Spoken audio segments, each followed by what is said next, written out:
Katanya isunya rumah sakit apa istilahnya obat Indonesia itu bisa 2 atau 3 kali lipat lebih mahal daripada di Malaysia. Nah ini kita tanya nih, kita bedah nih, apa sih masalahnya gitu ya?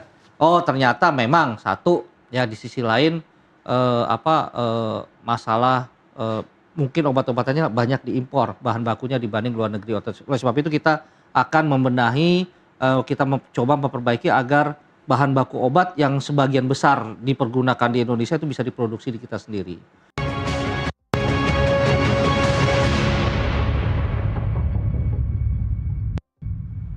Anda kembali menyaksikan Nusantara Economic Update dan kita jelang segmen Health and Beauty untuk Anda.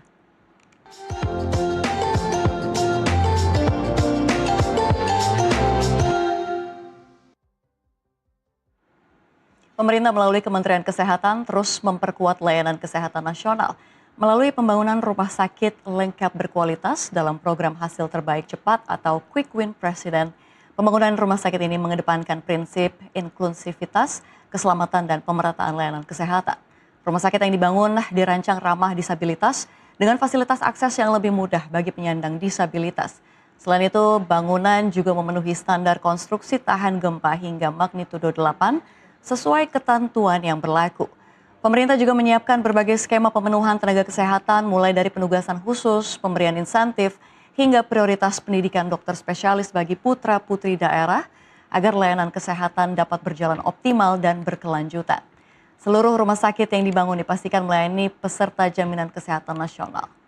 Pemerintah berharap program ini dapat memperkuat sistem kesehatan nasional sekaligus memperluas akses layanan kesehatan yang aman, inklusif, dan merata bagi masyarakat.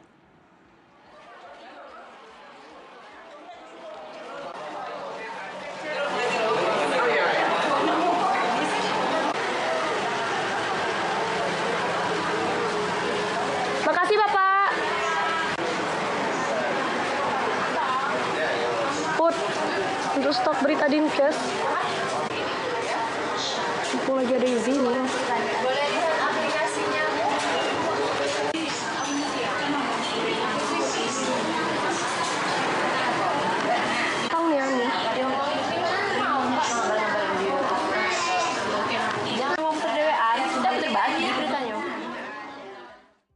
Tata kelola rumah sakit menjadi salah satu kunci dalam menjaga kualitas dan keberlanjutan layanan kesehatan. Lalu bagaimana langkah pemerintah memperkuat pengelolaan rumah sakit di tengah berbagai tantangan yang dihadapi? Untuk membahasnya sudah hadir bersama kami di studio Nusantara TV Direktur Jenderal Kesehatan Lanjutan Kementerian Kesehatan Republik Indonesia, Bapak Azhar Jaya. Pak Azhar, terima kasih atas waktu Anda untuk meluangkan waktunya ke studio Nusantara. Pak Azhar, tadi kalau misalnya kita lihat memang banyak sekali rumah sakit khususnya daerah begitu ya yang menghadapi tekanan keuangan. Kalau kita lihat termasuk utang, obat, layanan kesehatan. Dari perspektif Kementerian Kesehatan, sebenarnya apa akar masalah terbesar dalam tata kelola keuangan rumah sakit saat ini? Ya, baik, terima kasih Mbak Safira dan pemirsa Nusantara TV di seluruh Indonesia. Jadi memang kita harus memperbaiki tata kelola ya. Karena kalau kita lihat dari segi SDM maupun peralatan itu sebenarnya rumah sakit Indonesia tuh nggak kalah dengan yang di luar negeri. Tapi masyarakat masih banyak juga yang pergi ke luar negeri ya, jumlahnya sekitar 1-2 juta orang per tahun. Kita kehilangan devisa sekitar 150 triliun. Dan kendalanya sebenarnya SDM-nya sudah bagus, peralatannya sudah oke, tapi memang tata kelolanya yang perlu kita benahi bersama. Dan kita berharap kalau tata kelolanya ini kita benahi, kita perbaiki, maka masyarakat akan semakin merasa dilayani dengan lebih baik di rumah sakit milik negara kita sendiri. Dalam hal ini Kementerian Kesehatan ataupun rumah sakit pemerintah. Oke, jadi artinya pemicunya atau faktornya yang memicu adalah tata kelola itu sendiri. Iya, salah satunya yang terbesar adalah tata kelola. Oke, tapi kalau misalnya kita lihat bagaimana pemerintah memetakan masalah tersebut? Ya, jadi kita sudah mulai nih ya, di lingkungan Kementerian Kesehatan, kita sudah mulai menerapkan indikator-indikator tata kelola manajemen rumah sakit yang baik. Ini memang ada 2. Yang pertama yang berorientasi kepada pasien oriented, dan berorientasi kepada peningkatan pelayanan klinis dan manajemen. Untuk pasien oriented ini udah mulai banyak diikuti oleh teman-teman di rumah sakit RSUD yang lain ataupun juga rumah sakit swasta. Pertama memang pasien tuh datang tuh maunya apa? Yang pertama dia datang satu, nggak sulit parkir, kan gitu ya. Nah, itu udah ada tuh time-nya, dia harus berapa lama dia harus nemuin tempat parkir. Kemudian nggak sulit apa istilahnya pendaftaran, ngantrinya nggak lama kan gitu ya. Kalau sudah sudah dilayani oleh dokter, obatnya juga jangan lama. Bahkan kalau perlu juga obatnya dikirim aja by Gojek dan segala macam gitu loh. Jadi ini kita mulai benahi nih supaya pasien merasa datang ke rumah sakit lebih cepat. Kalau itu sudah dikelola dengan baik, maka kita masuk ke dalam pengelolaan SDM maupun pengelolaan keuangan ya. Seperti kita ketahui bersama bahwa saya sudah mulai melakukan pembinaan tata kelola di 100 RSUD dari 514, ada 100 RSUD yang berminat. Memang kalau dari segi manajemen yang paling krusial adalah tata kelola SDM dan tata kelola keuangan. Oke. Dia. Oke, tapi kalau misalkan kita lihat begitu ya, seperti yang Anda katakan gitu ya Pak Azhar, ini kasus keterlambatan pembayaran obat, itu tentu saja bagi rumah sakit kan juga menjadi masalah dan terjadi di berbagai daerah. Bagaimana pemerintah ini memastikan sistem pengadaan pembayaran obat bisa lebih sehat dan juga berkelanjutan? Oke, tentu saja obat itu adalah komponen penting ya dari suatu pelayanan rumah sakit. Oleh sebab itu maka manajemen obat-obatan ini harus dikelola dan manage dengan baik. Itu mulai dari usernya dulu. Oke. Nah ini banyak nih dokter-dokter nih pingin obatnya tuh sesuai dengan keinginannya. Padahal yang namanya obat itu harus dikelola dalam suatu formularium rumah sakit. Jadi rumah sakit pertama kali harus tentukan obat-obat apa saja yang harus ada dan dokter-dokter berunding untuk menentukan obat-obat mana saja yang harus tersedia di rumah sakit untuk memberikan pelayanan. Setelah obatnya ditetapkan tentu saja mekanisme pembelian kan gitu ya. Pembeliannya ini juga harus diatur gitu ya. Istilahnya lebih baik lagi kalau pembelian ini bisa dilakukan konsolidasi. Misalnya RSUD di suatu provinsi berkumpul karena obatnya sama kan. Ya. Dia sama-sama beli paracetamol, sama-sama beli ini ngapain harus beli sendiri-sendiri. Kalau mereka bergabung, kemudian mereka sama-sama melakukan konsolidasi, obat yang dibeli dalam jumlah besar, tentunya pabrik akan ngasih diskon yang lebih murah kan. Nah dengan demikian maka ini akan mereduce dalam tanda kutip pengeluaran yang harus dilakukan oleh rumah sakit. Terus ketiga, ini jangan sampai ada istilahnya dead stock ya, dalam tanda kutip obat-obatan kadaluarsa. Ini juga harus di-manage nih dengan bagus, karena kalau ada obat dibeli, kemudian tidak dipergunakan, rugilah rumah sakit. Nah keempat tentu saja semua biaya obat-obatan ini harus bisa dalam tanda kutip memenuhi standar daripada istilahnya klaim ke BPJS. Jangan sampai nanti obat-obatan yang dibeli terlalu mahal, kemudian klaim BPJS yang murah, yang penting masyarakat sekali lagi dapat apa istilahnya pengobatan yang standar tapi masuk di dalam klaim BPJS. Oke, tapi yang tadi Anda katakan semuanya sebenarnya langkah konkret apa yang sedang dilakukan oleh pemerintah, yang tengah dilakukan pemerintah? Oh ya, pertama yaitu tadi pemerintah dalam hal ini Pak BGS ya, beliau menyatakan bahwa beliau tidak ingin lagi ada istilahnya obat-obatan di Indonesia lebih mahal daripada di luar negeri. Ya. Katanya isunya rumah sakit apa istilahnya obat Indonesia itu bisa 2 atau 3 kali lipat lebih mahal daripada di Malaysia. Nah ini kita tanya nih, kita bedah nih, apa sih masalahnya gitu ya? Oh ternyata memang satu ya di sisi lain masalah mungkin obat-obatannya banyak diimpor bahan bakunya dibanding luar negeri. Oleh sebab itu kita akan membenahi, kita coba memperbaiki agar bahan baku obat yang sebagian besar dipergunakan di Indonesia itu bisa diproduksi di kita sendiri. Kedua yaitu tadi kita berusaha menghindari lah dalam tanda kutip mohon maaf nih ya biaya lain ya biaya promosi yang berlebih-lebihan ya antara dokter dengan produsen obat ini ya kita coba cut ya. Sebaiknya kita profesional seperti itu, jangan ada lagi lah ada kickback ya segala macam ya yang dalam tanda kutip membuat obat itu mahal. Terus yang terakhir yaitu tadi kita harus bisa dalam tanda kutip memberdayakan obat-obatan tradisional kita ya, obat-obatan yang bahan bakunya banyak di Indonesia untuk jadi obat menjadi tuan rumah di negeri sendiri terkait dengan hal itu. Itu strateginya sih. Target bisa tercapai kapan, Pak Azhar? Jadi targetnya nih ini teman-teman di Direktorat Jenderal Farmasi ya. Jadi kita punya namanya target transformasi kesehatan, di mana 10 besar obat yang banyak digunakan itu harus bisa diproduksi dalam negeri. Ya. Itu sebelum tahun 2029. Terus juga kita punya target di mana 10 besar alkes itu yang paling banyak digunakan di rumah sakit harus bisa diproduksi di dalam negeri. Itu menjadi target daripada Kementerian Kesehatan yang achievement-nya tahun 2029. Ini saat ini udah berproses sama Pak Menteri 2029. sama Pak Menteri di ini terus nih, diminta terus update-nya rata-rata 3 bulan sekali terkait dengan hal ini. Oke, targetnya 2029 berarti masih ada waktu 3 tahun. Tantangannya apa? Tantangannya yang paling berat adalah yaitu tadi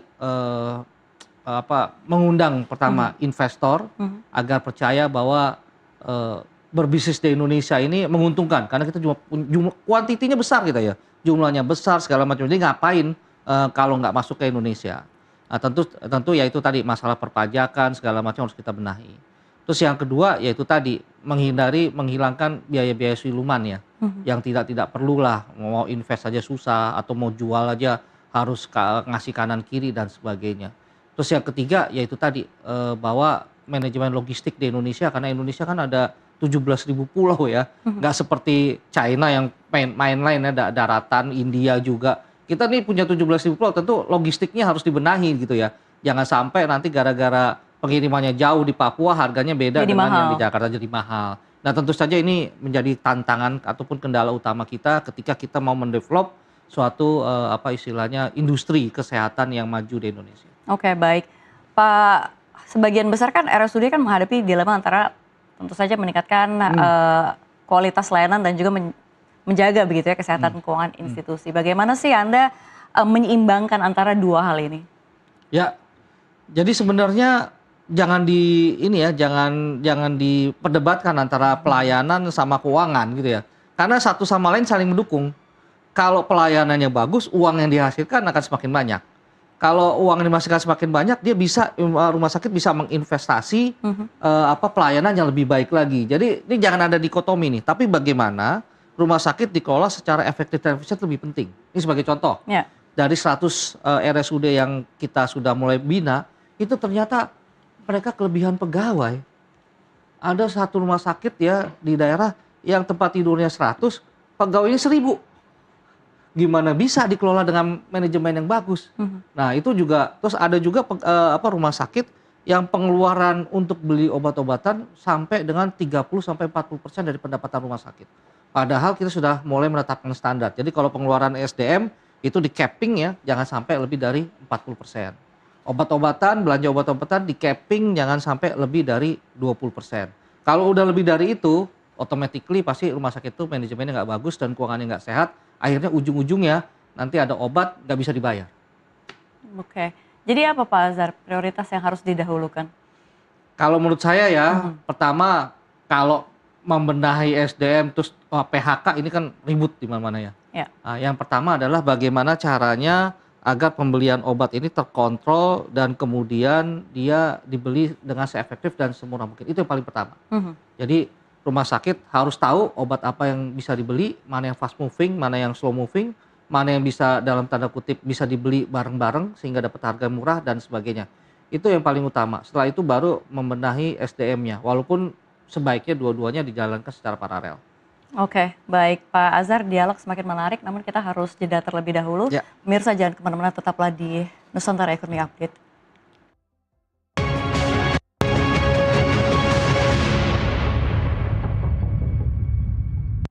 Anda kembali di Nusantara Ekonomi Update bersama dengan Azhar Jaya, Dirjen Kesehatan Lanjutan Kementerian Kesehatan. Pak Azhar, kalau ngomongin investasi begitu ya, kita kan udah tahu begitu ya, banyak nih warga negara Indonesia yang kayaknya ada trust issue kali ya dengan layanan kesehatan di Indonesia gitu. Akhirnya mereka berpindah ke luar negeri.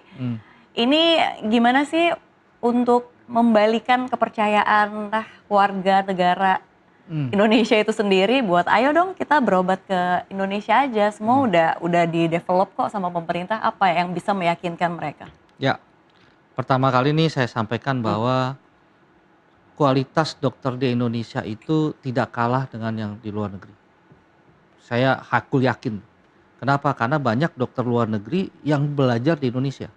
Di Jantung Harapan kita tuh banyak dokter Jepang, dokter dari Jerman, belajar di harapan kita untuk dapat ilmunya orang-orang jantung di harapan kita. Itu sebagai salah satu contoh. Di RSCM juga banyak ya. Jadi ini membuktikan bahwa sebenarnya kualitas SDM kita tidak kalah. Yang kalah itu adalah hospitality-nya. Jadi masyarakat kita merasa bahwa ini dokternya ini kurang ramah ya, datang plek gitu ya, kemudian bicara sebentar langsung langsung pergi lagi. Padahal di luar negeri mereka tuh datang dilayani dengan MDT namanya, multidisiplin team ya. Jadi datang dokternya semuanya nyamperin gitu. Kalau ini di Indonesia kebalikannya, jadi pasiennya datang nemuin dokternya ke kanan kiri gitu ya.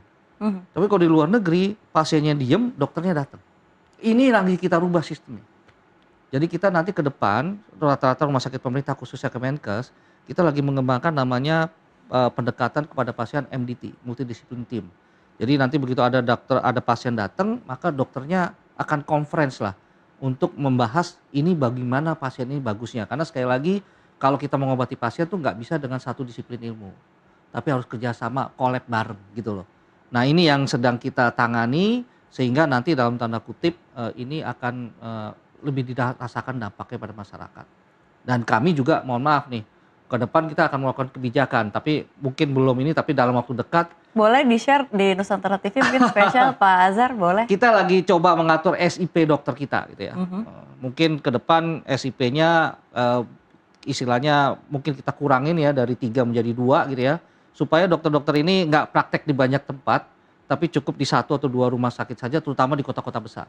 Ya, kalau di kota-kota, kalau di daerah terpencil mungkin kita masih perlu banyak ya. Tapi kalau di Jakarta ngapain praktek banyak-banyak, macet segala macam. Mendingan konsentrasi di 1-2 rumah sakit ya. Itu nanti kemudian akan lebih baik buat dokternya, akan lebih baik buat pasiennya. Jadi pasiennya nggak lama-lama nunggu, dokternya macet di jalan dan sebagainya gitu. Saya rasa dengan jumlah kondisi dokter saat ini kita sudah bisa untuk memulai program itu. Tapi ini nanti belum menjadi keputusan, tapi kita lagi bahas karena pembahasannya cukup alot.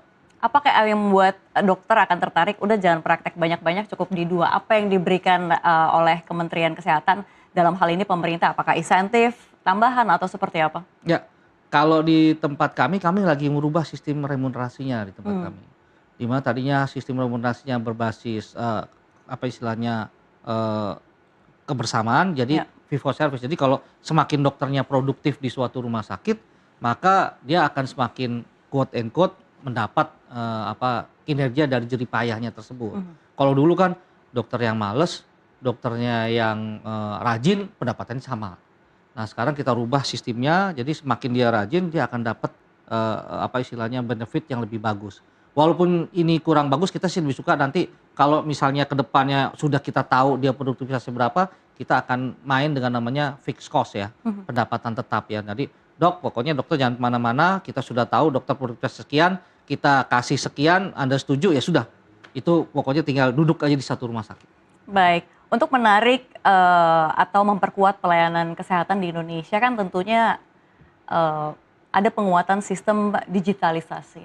Seperti apa sistem digitalisasi di rumah sakit Indonesia saat ini yang emang sedang dikembangkan untuk menarik para pasien yang berada dari dalam negeri sendiri begitu? Oke, digitalisasi terutama AI ya, itu suatu hal yang tidak bisa kita hindari. Karena ke depan memang kita akan hidup dengan itu. Oleh sebab itu maka dokter-dokter Indonesia ini harus merubah cara bekerjanya. Jadi digitalisasi atau AI ini tidak akan menghilangkan peran dokter, tapi merubah cara kerja dokter sehingga dia menjadi lebih produktif dan lebih baik lagi. Karena digitalisasi ini sangat bermanfaat buat Indonesia. Indonesia kepulauan, Mbak. Karena kalau setiap pulau harus ada dokternya juga nggak mungkin kan gitu ya. Maka salah satunya telemedicine gitu ya, kemudian sharing dengan teknologi AI itu sangat bagus buat Indonesia. Dan kita memang sudah mulai ke sana. Ya, sebagai contoh ya, robotik nih, sebentar lagi sebagian besar rumah sakit Indonesia, khususnya untuk Kementerian Kesehatan, itu akan diberikan peralatan robotik ya. Ini kan sebenarnya sudah lama. Robotik baru kalau untuk swasta udah mulai. Sudah mulai, oke. Nah, tapi buat rumah sakit pemerintah, khususnya Kementerian Kesehatan, pengadaan robotik ini kita akan mulai di tahun ini. Baru akan mulai? Targetnya berapa lama? Kalau beli barang cepet. Yang susah itu mempersiapkan SDM-nya, karena untuk mengubah cara kerja manual kemudian jadi robotik itu butuh pelatihan gitu ya. Pelatihan kira-kira kita butuh waktu 6 bulan sampai setahun. Nah, tapi kalau beli barangnya sih cepet. Nggak sampai setahun kita deploy lah nanti ke rumah sakit Kemenkes dan mungkin rumah sakit RSUD yang terbesar. Supaya kenapa? Supaya ini memacu swasta untuk lebih baik lagi kan gitu ya. Jadi kalau swasta kan Jadi melihatnya ada begini. persaingan ya? Betul. Jadi gini, rumah sakit pemerintah itu harus di-manage dengan baik, ya, supaya swasta ngelihat, waduh kalau rumah sakit pemerintah seperti itu, kita harus lebih baik lagi. Karena kalau nggak, kita nggak dapat pasien gitu loh. Jadi kita terus berusaha meningkatkan mutunya rumah sakit pemerintah agar swasta terpacu untuk meningkatkan lebih baik lagi. Oke, tapi kalau misalkan kita lihat ada sistem robotik yang akan masuk ke rumah sakit daerah, apakah itu akan mempengaruhi harga juga yang akan kalau kita lihat diberikan atau dibebankan ke masyarakat?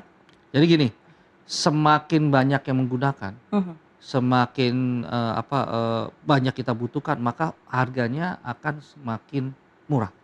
Sebagai contoh ya, dulu nih namanya pasang ring, PCI, ya, itu pasang ring jantung stent ya, itu mahal tuh. Tapi kemudian karena teknologinya semakin berkembang, yang memproduksi juga semakin banyak, akhirnya BMHP-nya jadi murah. Akhirnya biayanya tercover tuh sama BPJS. Sehingga BPJS mulai kewalahan nih, di Indonesia udah banyak dipasang-pasang ring jantung karena Kemenkes bagi-bagi cath lab ke seluruh ini ya. Itu yang terjadi tuh.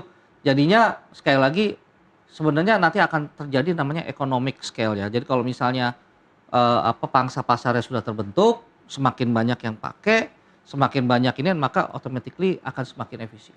Oke, baik, terima kasih Pak Azhar, Dirjen Kesehatan Lanjutan Kementerian Kesehatan. Semoga memang berbagai upaya perbaikan tata kelola rumah sakit ini dapat berjalan optimal sehingga memang layanan kesehatan bagi masyarakat ini semakin Mudah-mudahan berkualitas semakin baik, dan juga Mbak Safira. berkelanjutan. Ya. Terima kasih.